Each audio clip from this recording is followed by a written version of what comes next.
बच्चों, अभी हम लोग देखेंगे जैव रासायनिक चक्रण यानी प्राकृतिक संपदा। इस अध्याय में हम लोग जल देख लिए, वायु देख लिए, मृदा देख लिए। अब हम लोग देखेंगे जैव रासायनिक चक्रण। लेकिन इसके पहले हमें ये पता करना है कि जैव रासायनिक चक्रण होता क्या है। तो जीव मंडल में जैविक और अजैविक घटकों के बीच का सामंजस्य जीव मंडल को गतिशील और स्थिर बनाता है। इस सामंजस्य के द्वारा जीव मंडल के विभिन्न घटकों के बीच पदार्थ और ऊर्जा का स्थानांतरण होता है। तो हम देखते हैं कि कौन कौन सी ऐसी क्रियाएं हैं जो संतुलन बनाए रखती है। हमने देखा कि हमारे पास वायु, मिट्टी और जल में बहुत तरह का रसायन या रासायनिक पदार्थ रहते हैं और ये रासायनिक पदार्थों का ये भंडार भी होता है। और ये रासायनिक पदार्थों का भंडार का कैसे संतुलन बनाए रखता है या कैसे इसका संतुलन रहता है, इसको हम लोग देखेंगे जैव रासायनिक चक्रण के माध्यम से। यानी कि कुछ ऐसे अपघटक है या सूक्ष्म जीव है या तरह तरह के हमारे प्राकृतिक ऐसे घटनाएं हैं जिसके माध्यम से जहाँ भी इस तरह का हमारा रासायनिक पदार्थ का भंडार है, वो भंडार जो है वो एक चक्रण विधि के माध्यम से वो अपना संतुलन बना के रख रहा है। जितना इस्तेमाल हो रहा है उतना फिर वापस भी आ जा रहा है। इस सिलसिले में सबसे पहले हम लोग जिस चक्रण के बारे में पढ़ेंगे वो है जलीय चक्र। यूँ तो जलीय चक्र हम लोग बहुत बार पढ़ भी चुके हैं। हम देखते हैं कि जल कैसे फिर से वर्षा के रूप में हमारे पास आ जाती है। तो अभी हम लोग फिर से उसी जलीय चक्र को हम लोग इस कक्षा नवम में देखेंगे। हमने इसके पहले देखा है कि जलाशय से जल जो है वो बाष्पीकरण होकर ऊपर चली जाती है, फिर वहाँ जाके संघनन के बाद वो बादल का रूप लेती है। लेकिन हमने कभी ये नहीं देखा है कि समुद्र और महासागर जो है वो सूख गए हैं।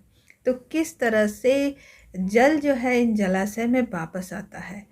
तो इसमें हम देख रहे हैं कि जल जो है जल वाष्प बनता है और वर्षा के रूप में फिर से सतह पर वापस आ जाता है और फिर बहते बहते नदियों में आते हैं और नदियों से बहते बहते वो समुंदर पे पहुंच जाते हैं।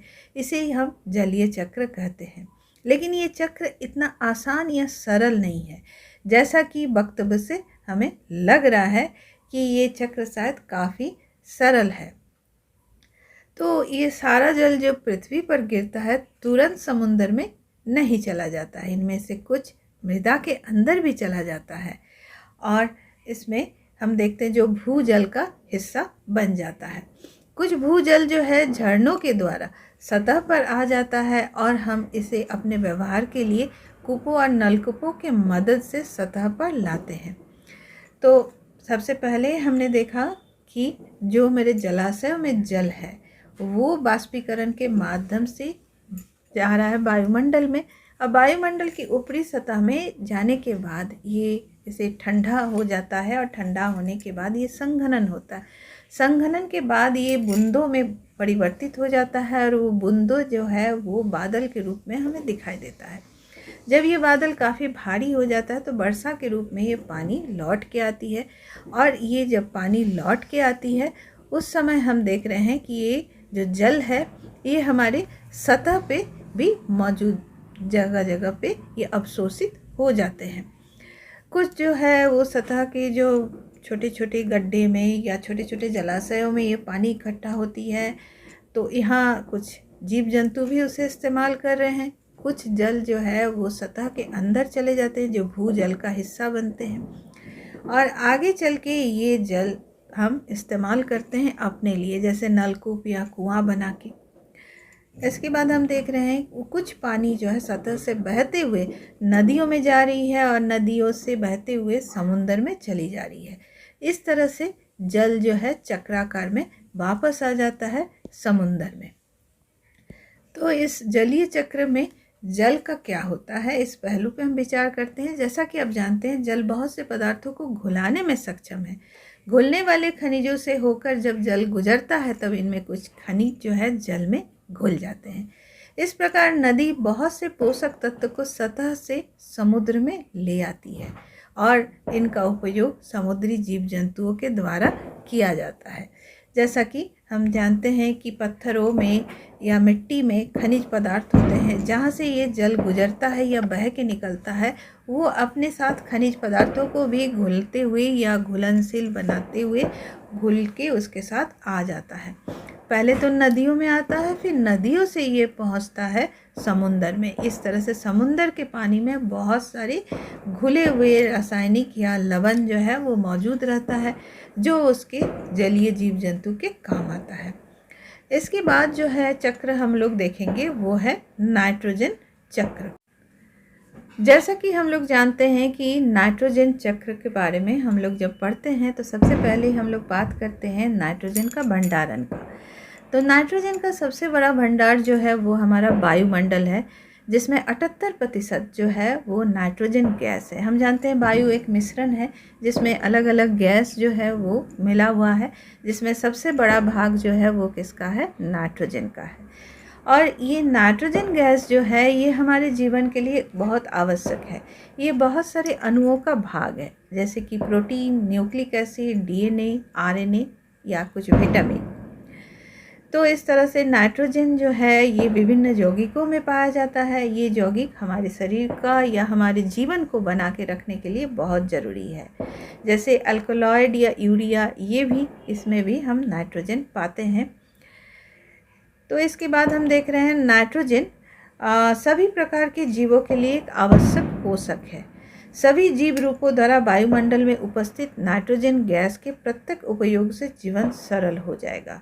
यद्यपि कुछ प्रकार के बैक्टीरिया को छोड़कर दूसरे जीव रूप निष्क्रिय नाइट्रोजन परमाणुओं को नाइट्रेस या नाइट्राइट जैसे दूसरे आवश्यक अणु में बदलने में सक्षम नहीं है।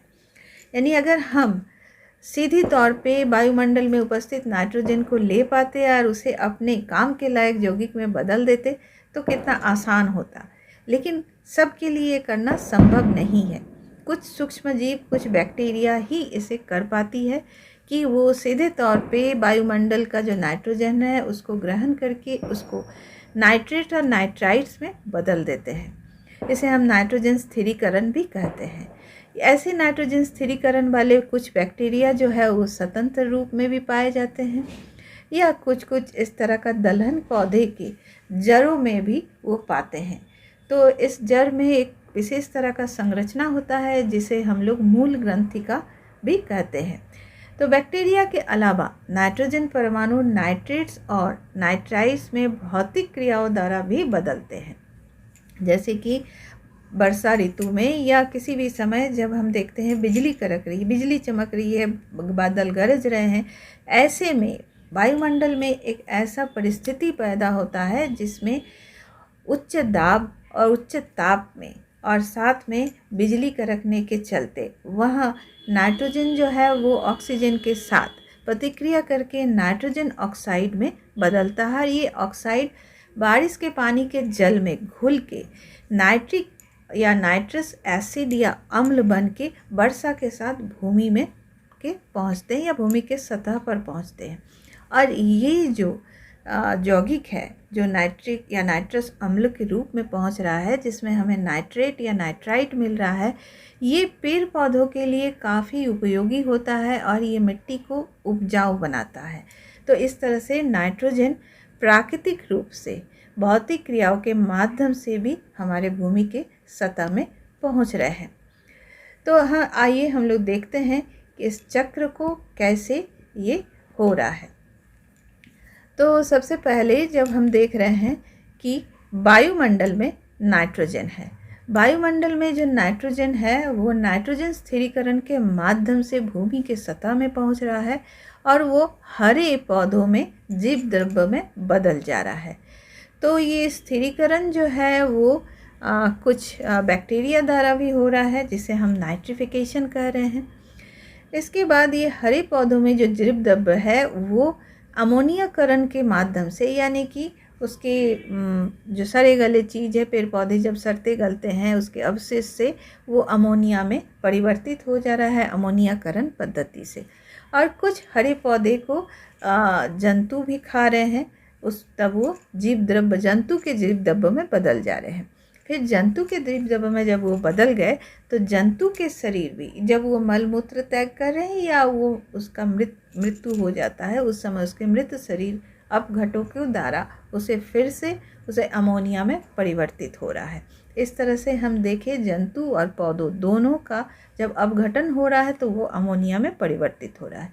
अब अमोनिया से फिर वो परिवर्तित हो रहा है नाइट्राइट्स और नाइट्रेट्स में, और नाइट्रिफिकेशन के माध्यम से भी हम देख रहे हैं कि ये भी नाइट्रेट्स में बदल रहा है।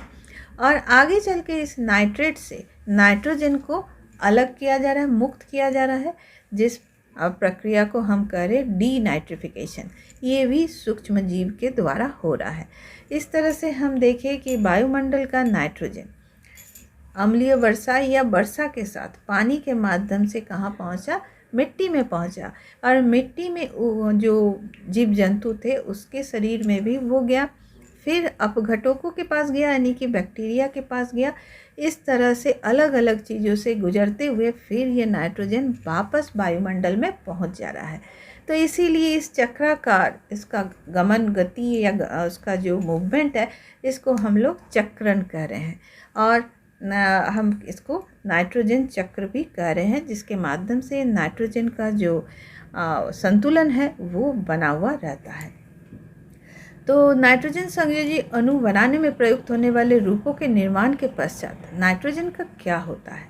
सामान्यतः पौधे नाइट्रेट्स और नाइट्राइट्स को ग्रहण करते हैं, उसे अमीनो अम्लों में बदल देते हैं, यानी कि एमिनो एसिड में बदल देते हैं, जिसका उपयोग जो है वो प्रोटीन बनाने के काम में आता है। और कुछ दूसरे जैव रासायनिक विकल्प है जिसका प्रयोग नाइट्रोजन वाले दूसरे जटिल यौगिकों को बनाने में होता है। इन प्रोटीनों और दूसरे जटिल यौगिकों का प्रयोग जंतुओं द्वारा किया जाता है, यानी कि या तो प्रोटीन बनता है, या तो विटामिन बनता है, या तो यूरिया बनता है।